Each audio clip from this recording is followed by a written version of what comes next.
In 1835, a young fisherman named Leonard Destin survived a shipwreck that killed his own father and brother. Most people would have walked away from the sea entirely.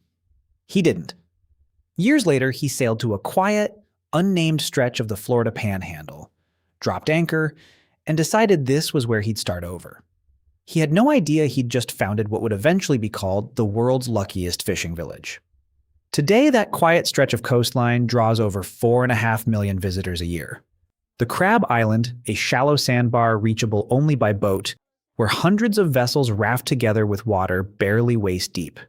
It's become one of the most visited, most photographed spots on the entire Emerald Coast. Destin now holds the largest charter fishing fleet in the entire state of Florida, more than 140 boats strong. The Destin Fishing Rodeo fills the harbor every October. HarborWalk Village, Destin Commons, and the sugar white beaches along the Emerald Coast have each played their own part in this transformation. A one-boat fishing camp became a $2 billion tourism economy. Few small towns anywhere in America have ever managed that on quite this same scale. This is the unbelievable rise of Destin, Florida, from one shipwreck survivor to a $2 billion town. Chapter 1. One Man, One Boat. Every rise needs a beginning, and Destin's beginning is genuinely hard to believe. In 1835, a fishing schooner off the coast of New England ran into disaster. A storm wrecked the vessel. Leonard Destin's father and brother both died in the wreck. Leonard survived. He was still a young man at the time. The loss could easily have pushed him away from the ocean for good. It didn't. Leonard stayed with the sea. Over the following years, he worked as a fisherman up and down the Gulf Coast. He learned these waters the way only someone who'd already lost everything to the water could learn them. Sometime around 1845, maybe a few years later depending on which account you trust, he sailed into a narrow, unnamed pass on the Florida Panhandle. Water from the Gulf of Mexico met water from Choctawhatchee Bay right at that exact spot. Fish, it turned out, absolutely loved it there. Leonard dropped anchor. He built a home. Other fishing families followed. They were drawn by the same abundant waters that had caught his attention. A small, scattered settlement grew up around the pass. People made their living almost entirely off what they could pull from the water surrounding them. For decades, the settlement didn't even have an official name. Locals just called it East Pass, after the same channel that had drawn Leonard there in the first place. That changed in 1896. The community's first post office opened that year. Officials needed something to actually put on the paperwork. They chose Destin. It honored the man whose decision to keep fishing, despite everything the sea had already taken from him, had built the whole place in the first place. It's worth sitting with that origin for a moment. This entire town, everything that came after, traces back to one specific choice. A grieving man could have quit the ocean forever. Instead, he trusted it again. An entire community eventually grew up around that trust. The early years here were genuinely hard. There was no road connecting the settlement to the rest of Florida for decades. Everything, mail, supplies, even news from the outside world, arrived by boat. Families built simple homes from local materials. They learned to preserve fish for the lean winter months. They raised children who grew up knowing the tides better than they knew any classroom. It was a hard, isolated life. It was also, by every account that survives from the era, a genuinely close-knit one.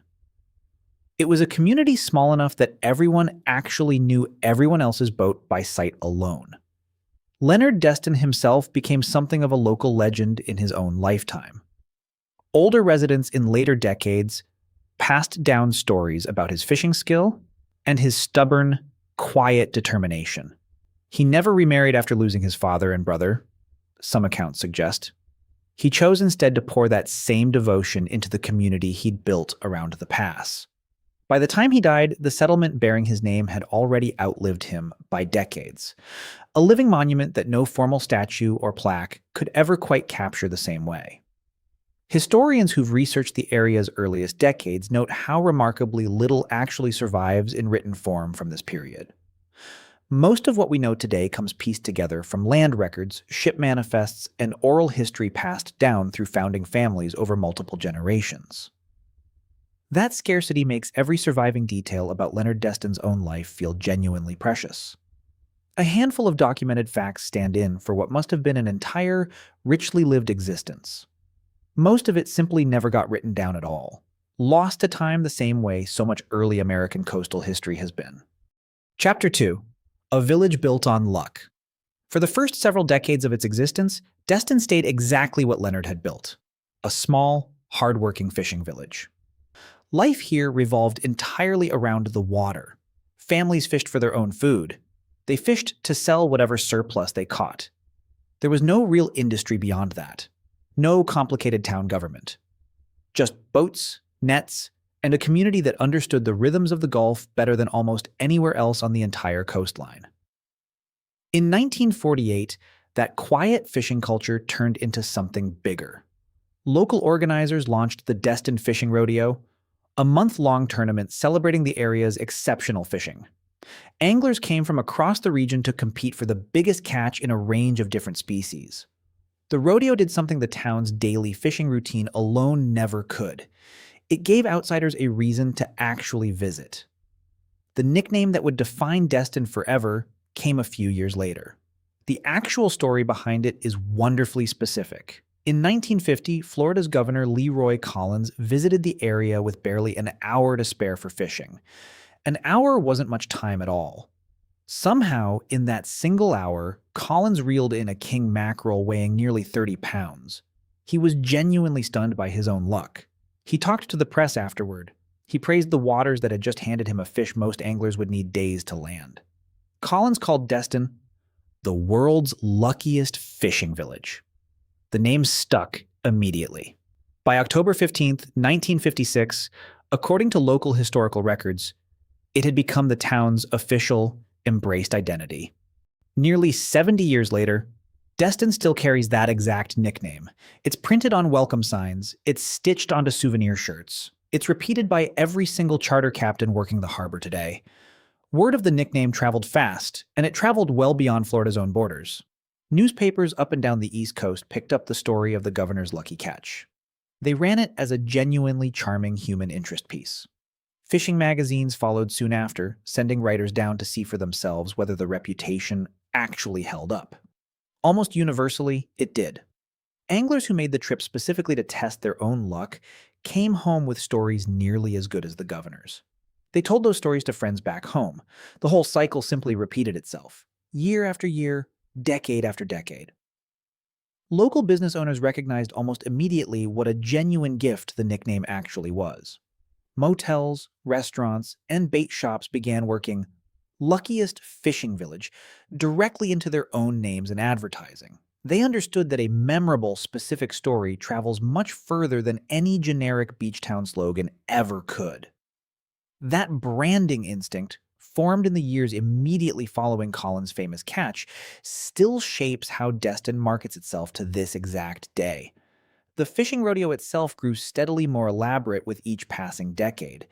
It evolved from a simple regional competition into a genuinely sophisticated event featuring multiple categories, cash prizes, and dedicated sponsorships from tackle companies and boat manufacturers eager to associate their own brand with Destin's growing reputation. Local schools even began scheduling around it in certain years. Entire families would spend October weekends at the harbor rather than anywhere else. Weigh-ins drew crowds thick enough to require actual crowd management along the docks, a level of organized public interest nobody in the rodeo's modest 1948 debut could have possibly predicted. Chapter 3. The Luckiest Water in America. Calling Destin lucky makes for a great story, but the actual luck, it turns out, is rooted in real, physical geography. Not just a governor's good afternoon. Destin sits at a genuinely unusual intersection. East Pass connects the Gulf of Mexico directly to Choctawhatchee Bay. This creates a natural channel where saltwater species and bay species both congregate in unusually large numbers. Few other fishing towns on the entire Gulf Coast can claim quite this specific a combination of accessible deep water and sheltered bay water sitting so close together. Then there's the 100-fathom curve. Along most of the Gulf Coast, the continental shelf slopes gradually. Boats have to travel a long way offshore before reaching genuinely deep water. Off Destin, that same shelf drops off dramatically just 25 miles from shore. 25 miles is a short run for any charter boat. That short run gives Destin's fleet faster, easier access to deep water species like marlin and tuna than almost any other port in the entire northern Gulf. Add in an unusually diverse range of natural reefs and underwater ledges scattered throughout the surrounding waters. You get a fishing environment genuinely stacked with advantages most coastal towns simply don't have. Red snapper, grouper, amberjack, cobia, king mackerel. The list of species anglers can realistically catch here runs remarkably long and remarkably close to shore. This is the part of the story tourism brochures tend to gloss over. Destin's luck was never really luck at all. It was geography. It was the kind of accident of geology that took millions of years to set up. It happened to put a hard-working fishing village directly on top of it. Marine biologists who study the region point to another factor too. The mixing of warm Gulf Stream water with cooler bay water creates a genuinely rich nutrient exchange.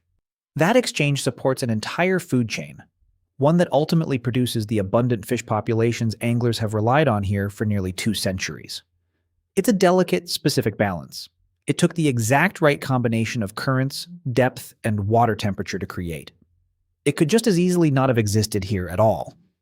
Local charter captains, many of them second or third generation fishermen themselves, describe an almost instinctive understanding of these underwater patterns. Knowledge passed down rather than taught in any classroom. They know which reefs hold fish during which months. They know which underwater ledges attract bait fish right before a larger predator species arrives to feed on them. They know how shifting water temperatures throughout the season change an entire day's strategy. That accumulated generational knowledge is, in its own way, just as responsible for Destin's fishing reputation as the raw geography underneath it. State and federal fisheries managers have taken a genuine, sustained interest in the same stretch of water over the decades. They monitor fish populations closely to ensure the abundance that built Destin's reputation doesn't simply get fished away by its own success. Seasonal catch limits and size restrictions can be occasionally frustrating for individual anglers hoping for one specific trophy fish. But they exist specifically to protect the same long-term sustainability that has kept these waters productive for nearly 2 centuries running. It's a balance local captains themselves largely support. Chapter 4. The largest fleet in Florida. Given water this good, it's no surprise Destin eventually built the biggest charter fishing operation in the entire state. Today, more than 140 state and federally permitted charter boats operate out of Destin Harbor. That's the largest such fleet anywhere in Florida, and quite possibly the largest in the entire country. Walk the docks on any summer morning and you'll see captains prepping boats before sunrise, coolers of ice get loaded, rods get checked. Clients arrive bleary-eyed but excited for a day on the water. A typical charter trip out of Destin can look wildly different depending on what a visitor actually wants. Half-day inshore trips chase redfish and speckled trout close to the bay, gentle enough for kids or first-time anglers. Full-day offshore trips push out toward that same 100-fathom curve. They hunt genuinely serious game fish. Anglers on these trips have to be willing to fight something considerably bigger on the other end of the line. The annual Destin Fishing Rodeo has grown enormously since its modest 1948 debut. What began as a regional tournament now draws competitors and spectators from across the entire country every October. Weigh-ins at the harbor turn into genuine public spectacle. Crowds gather just to watch massive fish get hoisted onto the scale. Local restaurants and bars build entire menus and events around rodeo season. They understand exactly how much economic activity a single month of serious fishing tourism can generate. For longtime visitors, a Destin fishing trip carries its own specific, cherished rituals. The pre-dawn wake-up. The captain's first joke of the morning. The particular thrill of watching a rod suddenly bend double, the boat's whole mood shifting instantly from relaxed to electric. Families who've chartered the same boat for years describe genuine friendships built with captains and crews. Those relationships outlast any single vacation. Local seafood restaurants have built entire business models around this same fishing culture. Some offer to cook a customer's own catch the very same night it comes off the boat. There's something genuinely special about eating dinner made from a fish you personally reeled in that same afternoon, a full-circle experience few other American vacation destinations can offer quite so directly. Charter captains themselves have become minor local celebrities in their own right. Some run the exact same routes their own fathers and grandfathers once ran. They pass down specific knowledge of underwater structure and seasonal fish movement that never gets written down anywhere, only handed down. Younger anglers visiting for the first time often describe a genuine, unexpected education happening over the course of a single charter trip. Captains explain not just how to reel in a fish, but why certain techniques work better at certain depths, why particular bait attracts particular species, how weather and tide interact to determine an entire day's success or failure out on the water. That willingness to teach, not just guide, has built genuine loyalty among visitors. Plenty return specifically to charter with the same captain, sometimes for decades running. The harbor itself has evolved considerably to support this massive charter operation. Docks have been expanded and modernized repeatedly over the decades to accommodate a fleet size Leonard Destin himself could never have imagined. Fuel docks, ice suppliers, tackle shops, and boat maintenance facilities have all grown up directly alongside the charter industry itself. It's an entire supporting economy, built specifically around keeping 140 boats running smoothly day after day, season after season. Chapter 5. Sugar White Sand. Ask visitors what actually convinced them to book that first trip to Destin, and plenty will admit it wasn't the fishing at all. It was the beach.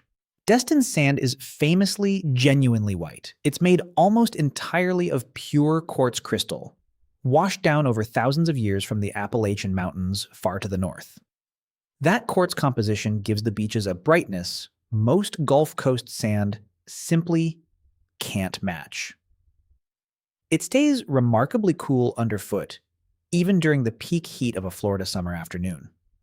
The water is so clear and so vividly green, it earned the entire region its own nickname, the Emerald Coast.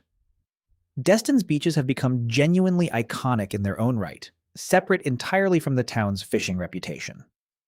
Out at the Destin jetties, visitors encounter one of the area's strangest, most photographed landmarks. It's a lighthouse that isn't right side up. During a 1970s renovation of the jetty system, workers ended up installing the old lighthouse structure upside down. Whether by a genuine mistake or some now forgotten practical reason, nobody fully remembers anymore. It's been sitting exactly that way ever since. Decommissioned, but never removed. A genuinely bizarre, beloved oddity visitors specifically seek out for photos. Crab Island offers a completely different kind of beach experience, one you can only reach by boat. This shallow sandbar sits just off the Destin Bridge. Water barely waist-deep across a huge stretch of open bay. Boaters anchor by the dozens on any warm weekend. Music plays. Floating coolers drift between rafts. An entire floating party spreads out across water shallow enough for kids to stand comfortably the whole time. It's become one of the single most recognizable Destin experiences among repeat visitors. A specific kind of lazy, social afternoon that doesn't really exist in quite the same form anywhere else on the Gulf Coast. Between the quartz sand, the emerald water, the upside-down lighthouse, and Crab Island's floating afternoon parties, Destin built an entirely separate tourism identity around its beaches.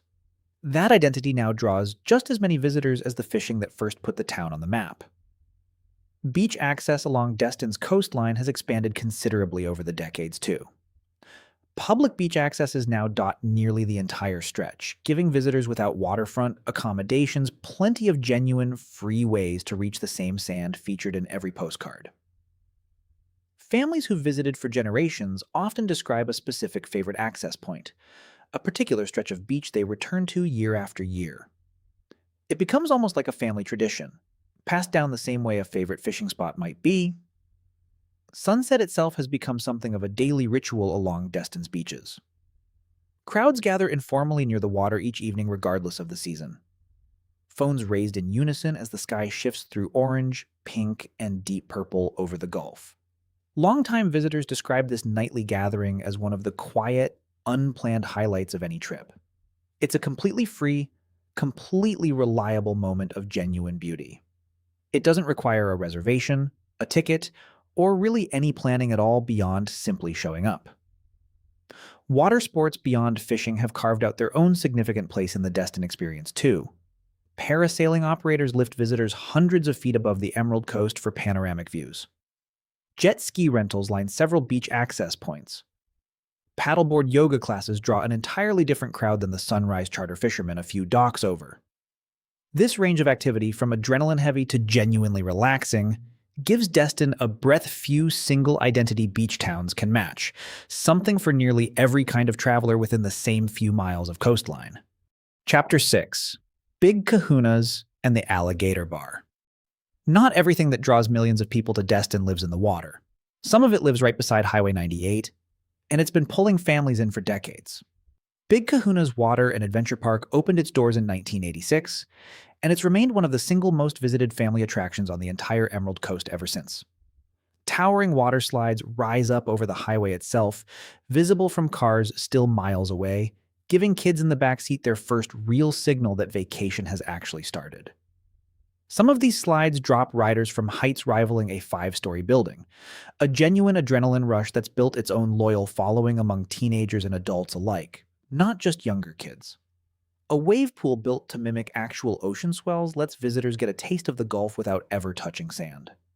A slow-moving, lazy river winds through the property, giving parents and grandparents an easy way to cool off without chasing anyone down a slide. Beyond the water park itself, an entire adventure golf course sits alongside it. Elaborate, tropical-themed holes, winding past waterfalls and rock formations built specifically to make a simple round of mini golf feel like its own small adventure. Together, the water park and the golf course give families a genuine full-day option that has nothing to do with sand or salt water at all.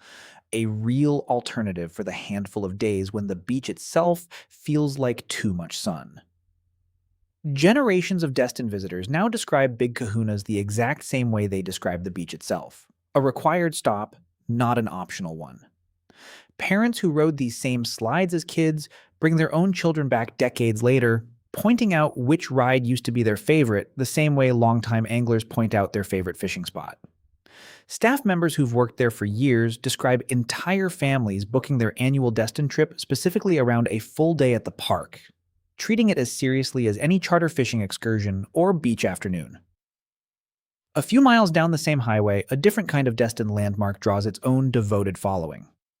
Fudpucker's beachside bar and grill built its entire identity around one genuinely unexpected feature: a real live alligator exhibit sitting right on the property. Visitors can watch actual gators lounging in a dedicated habitat before ever sitting down for dinner.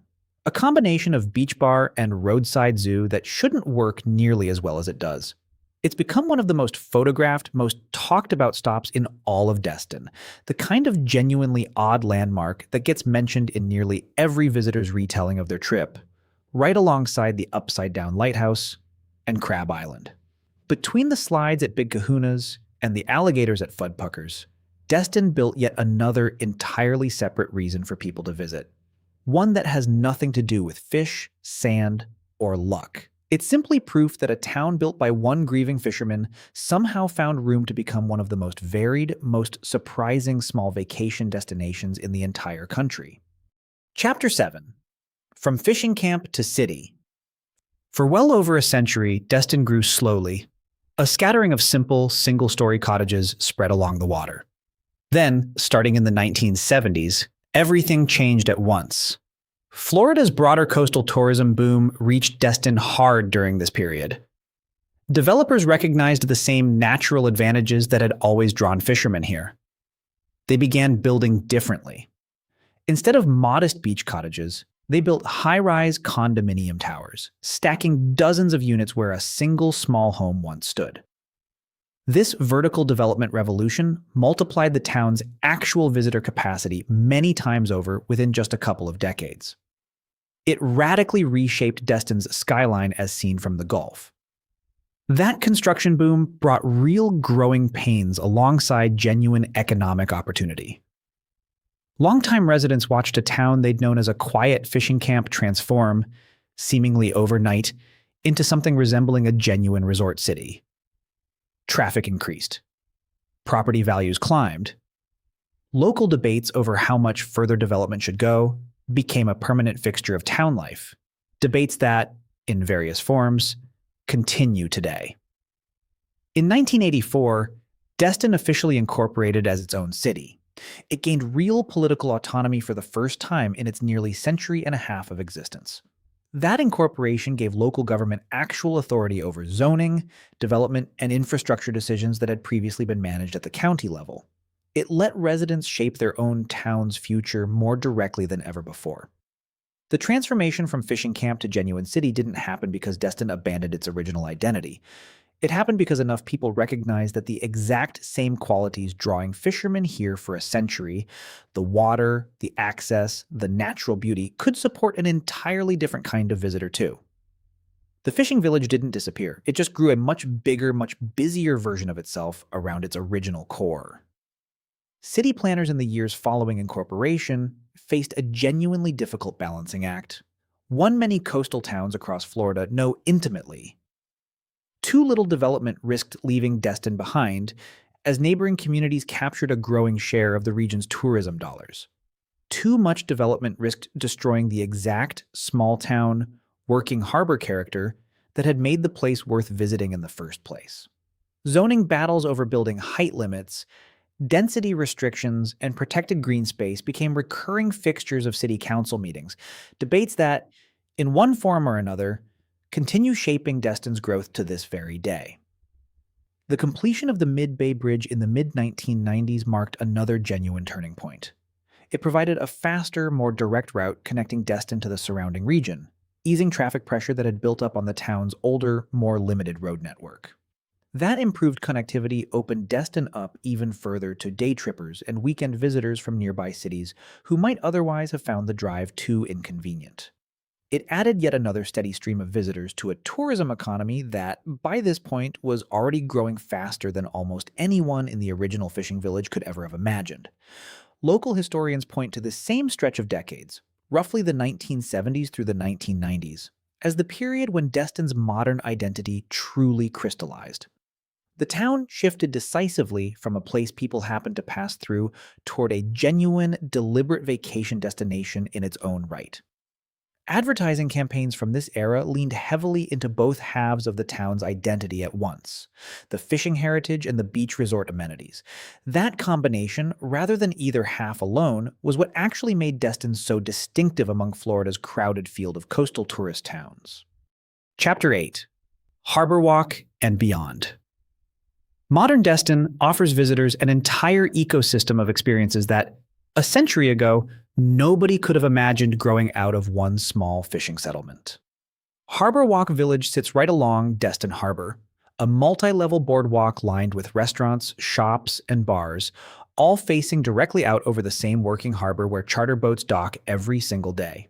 Visitors can watch captains cleaning that day's catch at the fish cleaning stations. They can order fresh seafood at a restaurant literally steps away from where it was caught. They can settle in for live music as the sun sets over the water. The energy here blends the town's working fishing identity with its modern tourism identity almost seamlessly. It's one authentic, lived-in space, rather than two separate experiences competing for attention. Destin Commons offers a different kind of afternoon entirely. An open-air shopping and entertainment complex featuring national retailers, a multiplex movie theater, and enough restaurants to fill an entire evening without ever needing a car to get between them. Families specifically seek this out on days when the beach feels like too much sun. It's an air-conditioned alternative that still feels like a genuine part of the Destin vacation rather than a break from it. A short drive away, Silver Sands Premium Outlets draws serious shoppers from across the entire region. Over 100 designer and name brand stores spread across a sprawling, palm-lined outdoor complex. What started as a modest outlet center in the early 1990s has grown into one of the largest shopping destinations anywhere along the northern Gulf Coast. It's visited by millions of shoppers annually, plenty of them tourists who never even planned on shopping until they saw the size of the place. Evening in Destin carries its own specific rhythm.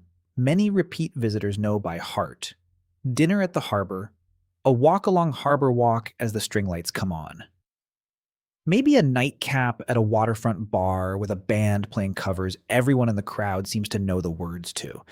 It's the kind of evening that feels, at once, both genuinely relaxed and genuinely alive. That's the exact combination that keeps millions of visitors coming back year after year. Beyond these headline destinations, Destin's dining scene has developed its own genuine depth over the decades. Family-owned seafood restaurants sit comfortably alongside newer, more upscale establishments catering to a broader range of visitor budgets and tastes. Some restaurants have operated for multiple generations under the same family ownership.